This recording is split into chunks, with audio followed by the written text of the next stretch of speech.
Hello, ladies and gentlemen, and welcome to The Discriminating Gamer, the board game review show that, until last week, thought that Karl Marx and Groucho Marx were the same person. The workers control the means of production. Anyway, ladies and gentlemen, today we're going to take a look at a board game that takes us all the way back to the carefree days of the Black Death. I am, of course, talking about Rattus Cartus from IDW Games.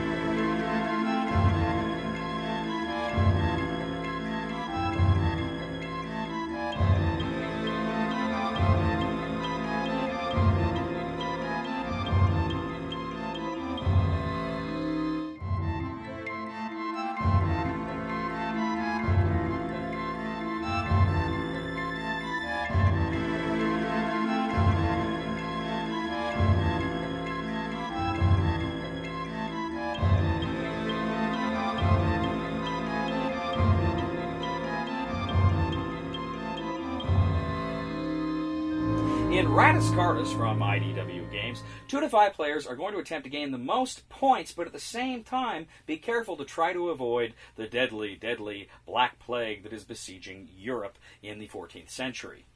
Now, there is kind of a score tracker game board, and then a few decks of cards. You've got population cards, and you've got building cards. There are different kinds of buildings, and there are different kinds of population cards. What you're going to do at the beginning of the game is you're going to shuffle out 5 population cards and lay them face down in front of you. Now, on the face side of these cards, which no one can see at the beginning of the game, there's a number of kind of nuns, meeples, if you will, icons for them, and they are going to tell you how many rats you can have at the end of the game, a maximum number of rats you can have at the end of the game.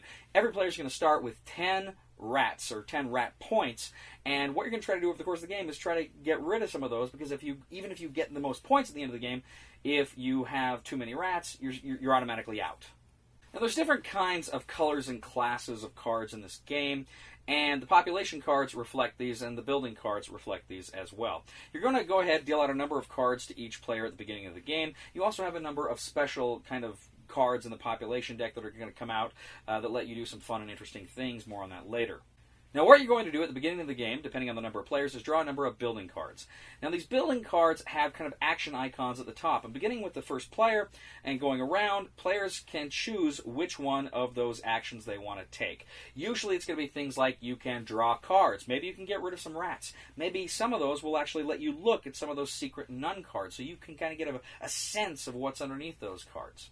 Now, once everybody's had a chance to do that initial action, what you're going to do is, beginning with the first player, he's going to put one of his tokens in one of the buildings. Now, there's spots for a number of players to go in these buildings. He's going to go in one of these buildings, and he's essentially competing for the action there. But also, he says how many cards he's going to lay down.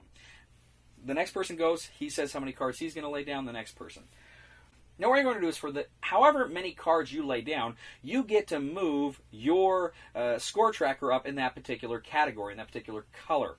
And so, however many cards you lay down, that's how many points you score. But there's a problem, because if you reveal your cards, and some of them don't match the symbol, the color of the building you're in, you have to take rat tokens. So you can play a lot of cards, but then you're going to build up rat tokens, and you're only going to score points in one specific category.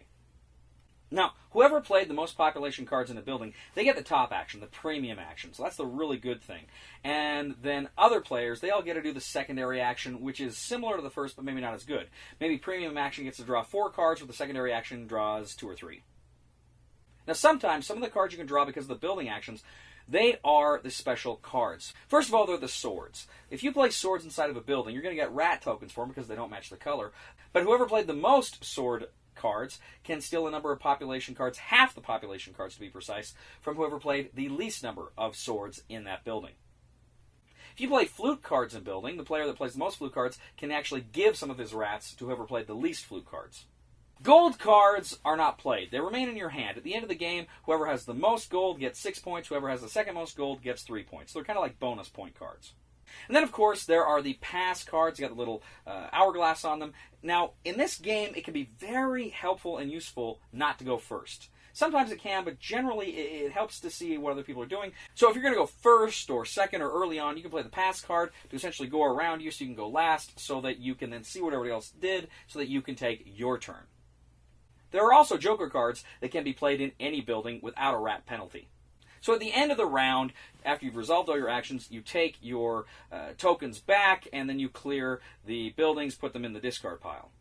Now, after the building deck is exhausted, the game is over. Players are going to tally up their points. The first players in each of the categories, they're going to get the most points, and then the second most points, third most points. And so it behooves you to try to get as far as you can in as many categories as you can. Now, that's the basic way to get points, but there's other factors you can get points depending on what kinds of cards you have. Of course, the gold will give you cards. You may have gotten some victory points from playing certain buildings. There's just all these different ways you can gain points. So you figure out who's got the most points. Then it gets interesting, because then you go ahead and you reveal those none cards. Now, again, some people will have opportunities throughout the game to look at those none cards, so they may know how many rats they can have in their hand, but most players probably won't. So when you reveal those, even if you have the most victory points, if your rat, if the number of rats you have exceeds the level on that row, you're out of the game. You lost.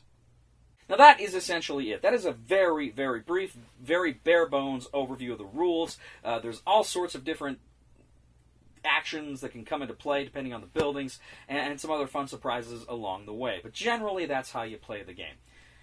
Rattus Cartus is unusual. It's a card game. This is essentially a card game. It's got some almost board-like features with the tracker and stuff, but this is essentially a card game. But it's interesting because it's also kind of a worker placement game, because as the cards come out and you're putting your tokens there in the different buildings to get actions, it very much feels like a worker placement game. So I don't know if I've ever played a card game that really was a worker placement game before.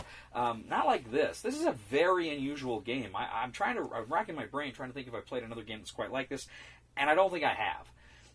It's fun. It's fun. I enjoyed it. It's intense. It's pretty quick. You know, you're probably looking about maybe 30 to 40 minutes for an average game here. So it's not a very long game, and yet it is pretty fun. It is pretty interesting. You know, we were screwing around, and we were playing with some of the different numbers depending on the players there. Generally, you're going to play with fewer building cards than you have players, which kind of forces some competition, forces some combat there, which is interesting. And it's a very well-oiled machine. The rule book itself is a little wonky.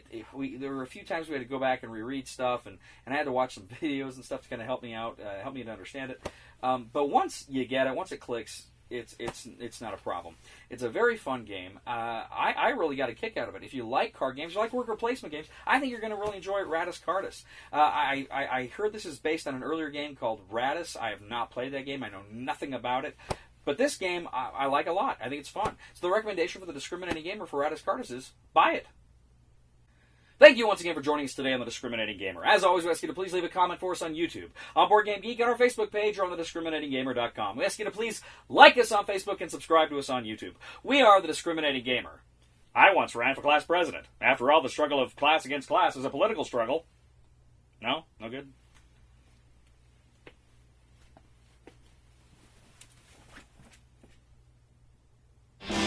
Somebody help me on my feet again, and I don't know where I'm going, and I don't know where I've been.